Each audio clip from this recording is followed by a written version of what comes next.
माझी YouTube family कशी आहेत तुम्ही सगळे. आई गावावरनं आली आहे, मला बोलवलं आहे घरी म्हणजे वहिनीकडे. आईच्या हाताची तुरीच्या दाण्याची म्हणजे आमच्या शेतातले बघा हे तुरीचे दाण्याची शेंगा आहेत. दाणे काढून घेतले आहेत. आई मस्त झणझणीत आज तुरीच्या दाण्याची भाजी करणार आहे. जसं की तुम्ही सगळे बघता आहे, तेल गरम झालं, त्यात जिरं घातलं, छानपैकी कांदा फोडणी घातला, हिरवी मिरची टमाटर टाकून त्या कांद्याची शोभा थोडी एक्स्ट्राच वाटली बरं का. छान असा कांदा परतून घेतलेला आहे आईने. मेथी पण कापलेली आहे, मेथीची सुकी भाजी होणार आहे.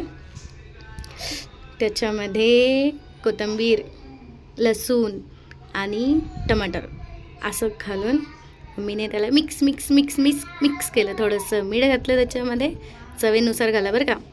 वरनं थोडासा गरम मसाला, अजून थोडासा गरम मसाला आणि त्याच्यामध्ये हळद घालू आईने परत त्याला मिक्स केलं. छान कलर आलेला आहे बाबा, बघूनच भूक लागली. तुरीच्या दाण्यांना छान पाण्यातून धुवून घेतलेले आहे तुरीचे दाणे, त्या सगळ्या मसाल्यामध्ये घातले. आता आई त्याला परत मिक्स करणार. बघू, बापरे, दिसायलाच किती सुंदर दिसते. 1 लोटा पाणी घातलं आहे त्याच्यामध्ये, वरनं कोथिंबीर टाकली. आता ह्याला उकडायला सोडून दिलं.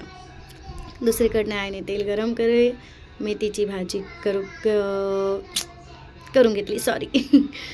छान कांदा वगैरे परतून टमाटर घालून छान असं केलेलं आहे. मीठ वगैरे घालून हे बघा, इकडं भाजीला उकळी आलेली आहे. राईस ऑलरेडी तयार आहे. मी यायच्या आधीच राईस तयार होता. कणिक मळून घेतलेला आहे वहिनी साहेबांनी. इथे भाजीला छान उकळाली. वहिनी चपात्या करत आहे बघा. चपात्या वहिनीने केल्या, राईस वहिनीने केला, भाजी फक्त तुरीच्या दाण्याची आईने केलेली आहे. गोल गोल चपात्या बघा. अरे बापरे, कसली गोल गोल झालेली आहे. बापरे, ही चपाती बघून तर मला आत्ताच भूक लागली आहे. अजून तर लंच टाईम पण नाही झालेलं आहे. छान अशी मस्त तेल लावून चपाती करून घेतली वहिनीने. हे वहिनी भाजीला परत एकदा फिरवलं. बघा, जेवणाचं ताट झालेलं आहे तयार. जेवणाचं ताट आईने हातात घेतलं आहे. बापरे, आईच्या चेहऱ्यावरची स्माईल बघा किती सुंदर